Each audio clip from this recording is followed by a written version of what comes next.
everyone, and welcome to September Harlequin new releases. Now, there are way more new releases from Harlequin this month than just today's book haul, but here are a few I wanted to highlight just for fun. Also, I'm so excited because I finally found the perfect Barbie pink colored t-shirt. It's comfy, it's soft, and it was only $8 at Target. And I know what you're thinking, Barbie pink colored shirts were so last year, and so are your matching nails, but that's okay. I still love them both. And while I'm a little late to the Barbie pink trend, I don't want you to worry that this will ever happen to you when it comes to books, because all you have to do is hit the subscribe button below and you will always be in the know for what's new and trending in Harlequin romance books. Hi everyone, I'm Lisa from Lisa Latte Books, and you are watching the Harlequin Books channel, where we talk all about romance books. All right, I have 7 new releases for you, and 3 of them even come with bonus stories included at the end. So that's really 10 new romances for you to check out, and these are in no particular order.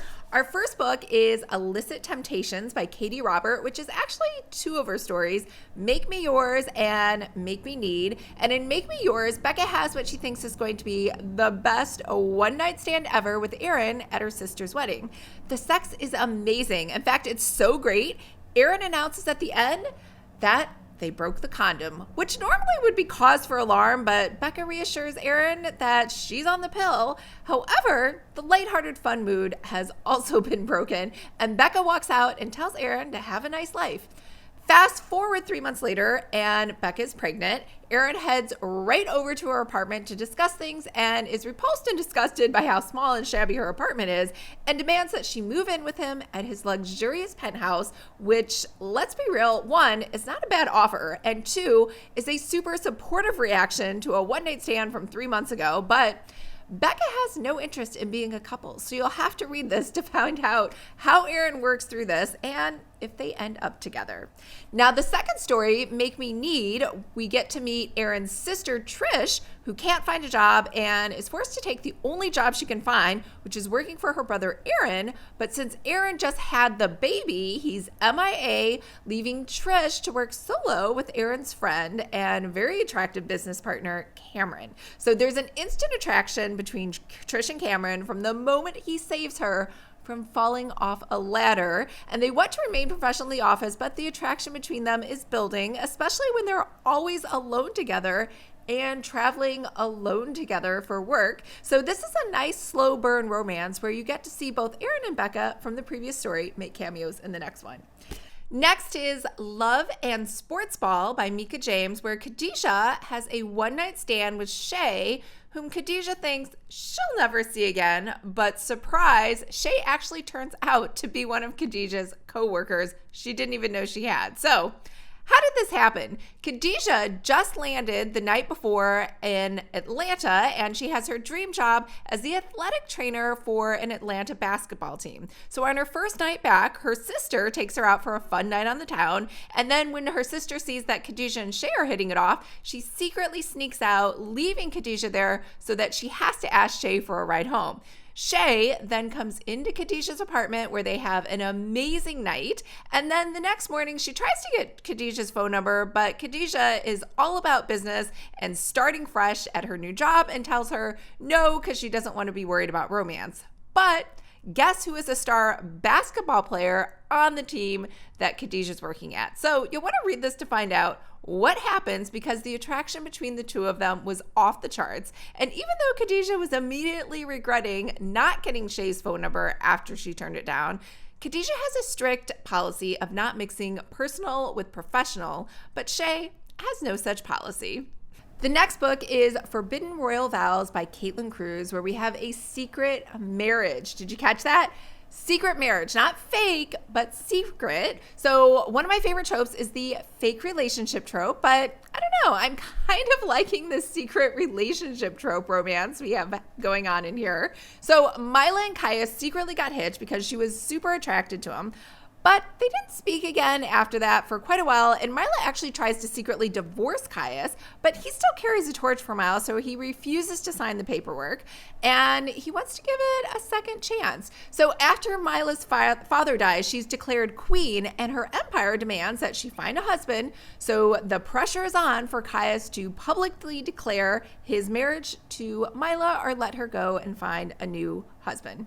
Next, we have one of my favorite hunky heroes, cowboys. So in The Maverick Makes the Grade by Stella Bagwell, we learned that one of the best ways to meet single eligible men is to become a school teacher and let the kids set you up with their single dad. So Stacy is a Bronco local who was born and raised there and still lives on her parents' ranch. And Wynn is new to Bronco. He's a fellow school teacher with Stacy, but he's also a widower with 2 kids, one of whom plays matchmaker and sets Stacy up with his dad. So Wynn finds Stacy incredibly attractive and wants to date her, but he's super intimidated by her ultra wealthy family, despite the fact that they're all super friendly and welcoming. And Stacy has never been in love, so you'll have to read this to find out if these two end up together as one big happy family.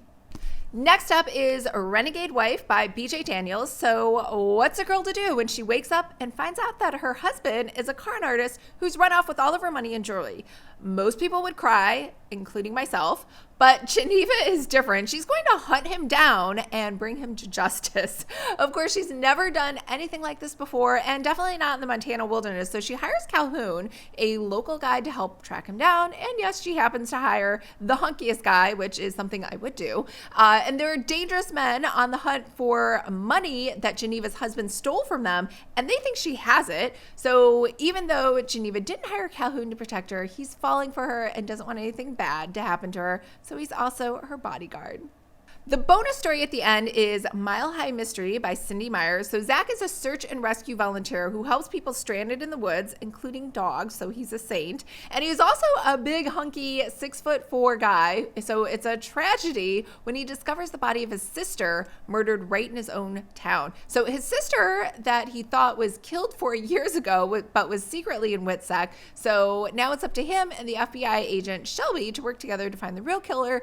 But she's having trouble concentrating on her job because she finds Zach so hot.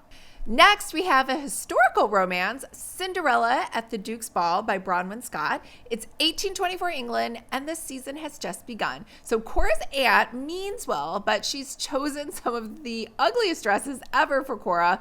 But Cora's a lady, and as such, she's a very polite lady, and she simply thanks her aunt and tells her the dresses are great. Over on the other side of town is a super wealthy woman on her 3rd season looking for an eligible bachelor, and she has chosen the most beautiful and fancy dress that money can buy. Unfortunately for this rich woman, her dress gets sent to Cora by mistake, and the rich woman ends up with the monstrosity Cora's aunt picked out. So the wealthy woman is exactly who Declan's mother pre-selected as Declan's best marriage match, but since she has an ugly dress, she doesn't go to the ball.